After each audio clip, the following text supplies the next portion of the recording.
दुबे जी, क्या भारत जोड़ो यात्रा सफल नहीं हो पा रही है? इस वजह से विवादित बयानों की एंट्री करवाई जा रही है। और देखिए, कांग्रेस पार्टी में भी एक वक्त पर नरम दल गरम दल के नेताओं का बोलबाला रहता था। दोनों दो अलग अलग गुट थे, अलग अलग विचारधारा थी, दोनों की अलग अलग सोच थी। वैसे ही अगर महापुरुषों को लेकर भी उनकी अंग्रेजों से लड़ने का अपना अलग तरीका था सावरकर का। दो बार अगर जिसको इस तरह की सजा दे दी जाए, वो जेल के अंदर रहकर क्या करेगा? कम से कम जेल के बाहर आकर वो हिंदुस्तान की नए सिरे से लड़ाई तो लड़ेगा। इसी सोच के साथ सावरकर ने अपने आप को बाहर करने की कोशिश की, जो दलीलें उनके पक्ष में उनके समर्थक देते हैं। देखिए, आज के कार्यक्रम से एक बात तो बहुत मुखरता से उठकर सामने आई और सिद्ध हो गई कि भारतीय जनता पार्टी और उनके अनुषंगिक संगठनों ने इस बात को स्वीकारा कि हाँ, देश में बेरोजगारी, महंगाई, सांप्रदायिक ध्रुवीकरण ये मुद्दा है। उस मुद्दे को उठाइए, सावरकर जी के मुद्दे को मत उठाइए।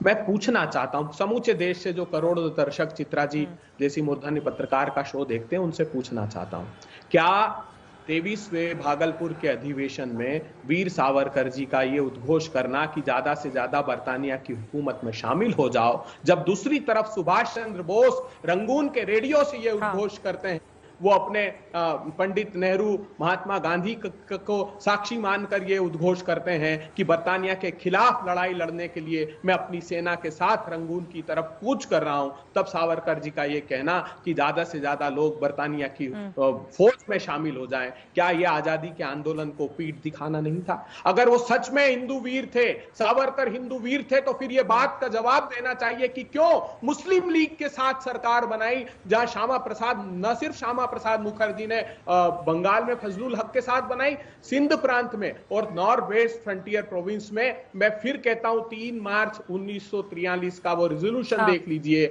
जिसमें सरकार में रहते हुए मुस्लिम लीग ने यह पारित कर दिया कि हम पृथक पाकिस्तान चाहते हैं, और उस सरकार से इस्तीफा नहीं दिया। उस सरकार से अलग वीर सावरकर की पार्टी नहीं हुई, तो ना तो फिर ये हिंदू हितैषी हैं, ना ये राष्ट्र हितैषी हैं। उसके पहले के कार्यकाल को, जिसकी प्रशंसा की बात कहते हैं कि महात्मा गांधी जी ने अपने लेख में लिखी या इंदिरा गांधी जी ने डाक टिकट जारी किया, तो जब वो बर्तानिया के खिलाफ लड़ रहे थे तो वो डाक टिकट जारी हुआ, लेकिन बर्तानिया के समर्थन में खड़े हो गए, भारत के खिलाफ और मुस्लिम लीग के साथ जिसने पृथक पाकिस्तान का प्रस्ताव पड़ा, तो फिर उनको आलोचना सहने के लिए भी तैयार भारतीय जनता पार्टी को रहना पड़ेगा।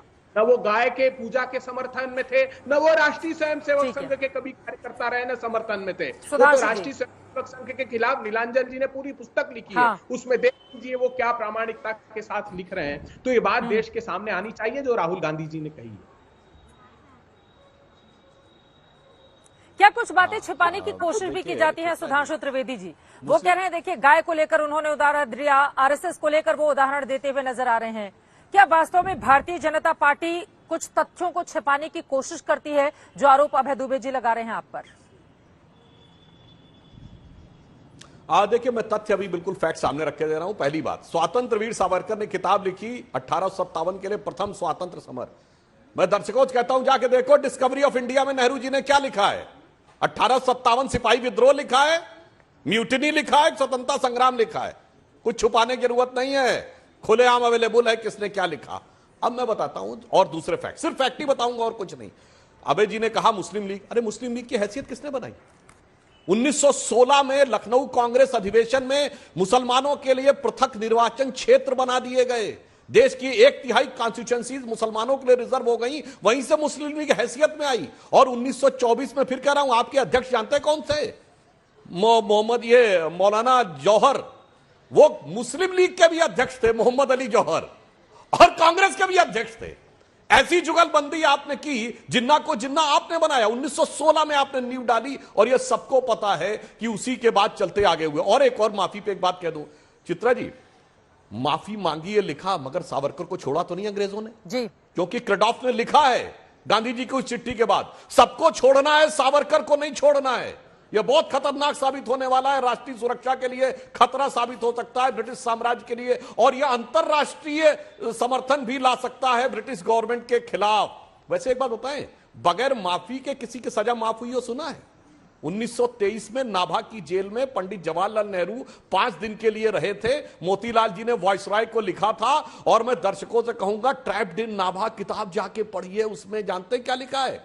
2 साल की सजा सुनाई गई नेहरू जी को, और शाम तक पंजाब प्रोविंस के ब्रिटिश गवर्नर ने अपने विशेषाधिकार का प्रयोग करते हुए नेहरू जी की सजा माफ कर दी।